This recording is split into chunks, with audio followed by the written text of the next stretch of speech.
আমি ফাহমিদা নাজনীন, আমি গ্রিন ভয়েসের রাজশাহী বিভাগীয় সমন্বয়ক। তো আজকে আমরা শুরু থেকে আনোয়ারা উদ্যান থেকে এখানে র্যালি করে আসলাম। আসার পরেই ওনারা, আমি একদম খুব ছোট করে বলতেছি, আসার পরেই ওনারা আমাদের সাথে এত ধরনের পিঞ্চ মেরে কথা বলা শুরু করলো যে আমরা টাকা দিয়ে আসছি, তারপরে কি আমাদের এটা 21 দিন পরে আমরা কেন আসছি, অথচ আমরা নিয়মিত ফেসবুকে অ্যাক্টিভ ছিলাম। এবং এর আগেও আনোয়ারা উদ্যান পার্কে যতবার আন্দোলন করছে গ্রিন ভয়েসও সাথে ছিল, বাপার সাথে ছিল। এখন ওনারা আলাদা হয়ে আন্দোলন করতেছে। তো যখন ওনারা আমাদেরকে পিঞ্চ মেরে কথা বলছে, আসলে এখানে এক পর্যায়ে কত আর সহ্য করা যায়। আর এখানে যে ঘটনাটা হয়েছে, সবথেকে এইটা কথা আমাদের খারাপ লাগছে, বিশেষ করে আমারও খারাপ লাগছে। আমি 2016 সাল থেকে গ্রিন ভয়েসের সাথে আছি। আমি জানি না আপনি পুরো ইয়েটা দিবেন কি না।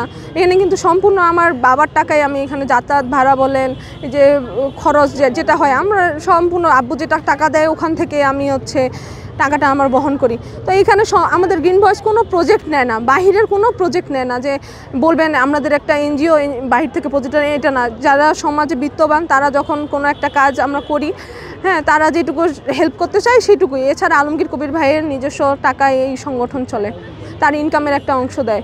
তারপরে মনে করেন আমরা এভাবেই দেশের জনগণের জন্য কাজ করতেছি। আজকে আমার বাড়ি ঠাকুরগাঁও জেলাতে, সেখানকার পরিবেশের অবস্থাও ভালো না, ঢাকার অবস্থা তো খুবই খারাপ। আমি ঢাকায় থাকি আজকে 15 সাল থেকে।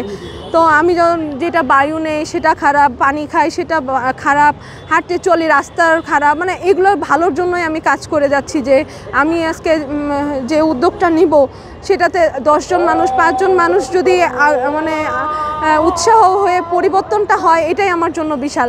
আর কিছু চাই না এক জীবনে।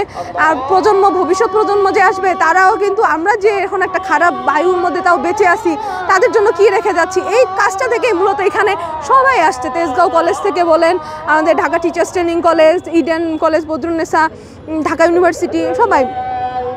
তো এখানে যে হাতাহাতিটা হয়েছে, এটা আসলে দুঃখজনক। আমরা আসলে হাতাহাতি করতে এখানে আসি নাই ভাই। আমার চোখের পানি বের হয়ে গেছে যে এতদিন পরে এসে আমাকে এই কথা শুনতে হচ্ছে যে আমি এখানে টাকার জন্য আসছি। আমার কোমরের ফ্লুইড বের হয়ে গেছে, সেটা নিয়ে আমি কতখানি দৌড়ে স্পিডে আসলাম, যেটা আমার জন্য খুবই খারাপ। আমার রেস্টে থাকা দরকার। সম্পূর্ণটাই করতেছি দেশের মানুষের জন্য। যখন আপনি একটা নিঃস্বার্থভাবে কাজ করবেন, তারপরে যখন এগুলো কথা উঠবে, তখন কিন্তু আপনি আসলে ওই জায়গায় স্থির থাকতে পারবেন না। ওনারা যেটা করছে আমি জানি না কেন করছে। আমি ওনাদেরকে বলবো যে আপনারা যেটা করছেন আমাদের সাথে ঠিক করেন নাই, হ্যাঁ। আর শিক্ষার্থীরা আবেগে একটু হয়ে গেছে, কারণ সবাই তো নিজের টাকা খরচ করে সংগঠন করি। আমরাও চাই ঢাকা শহর সবুজে ঘেরা হোক। এই যে গাছ যতগুলো কাটা হয়েছে, একটা গাছের বিপরীতে 4টা গাছ রোপণ করা হোক। আসেন আমরা সবাই পরিবেশটাকে রক্ষা করি, আমাদের জন্য, নিজের জন্য এবং ভবিষ্যৎ প্রজন্মের জন্য। ধন্যবাদ।